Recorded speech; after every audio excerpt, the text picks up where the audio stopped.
অসংখ্য চলচ্চিত্রে অভিনয় করেছিলেন। তিনি ছিলেন বাংলার গর্ব, বাঙালির অহংকার, পদ্মবিভূষণ প্রাপ্ত অভিনেতা শ্রী মনোজ মিত্র।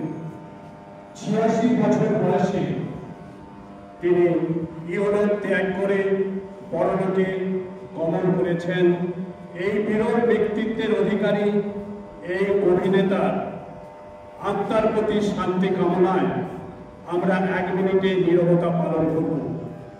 তিনি অসংখ্য চলচ্চিত্রে অভিনয় করেছিলেন। তার মধ্যে তার অনন্য সৃষ্টি হল বাঞ্ছা রামের বাগান। মাত্র ১৮ বছর বয়সের মানুষ ৯০ বছর বয়সে এক বৃদ্ধের চরিত্রে অভিনয় করে সকলকে তাক লাগিয়ে দিয়েছিলেন। সেই বিশ্বাস আমরা আজকে বহন করে চলেছি।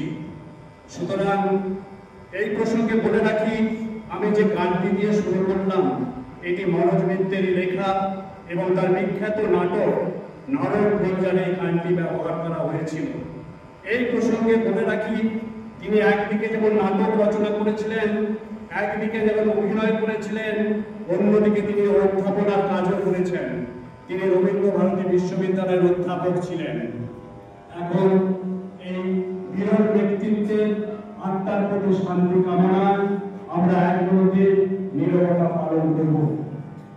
আমি আমাদের স্টাফ কাউন্সিলের সেক্রেটারি সত্যের মহাশয়কে অনুরোধ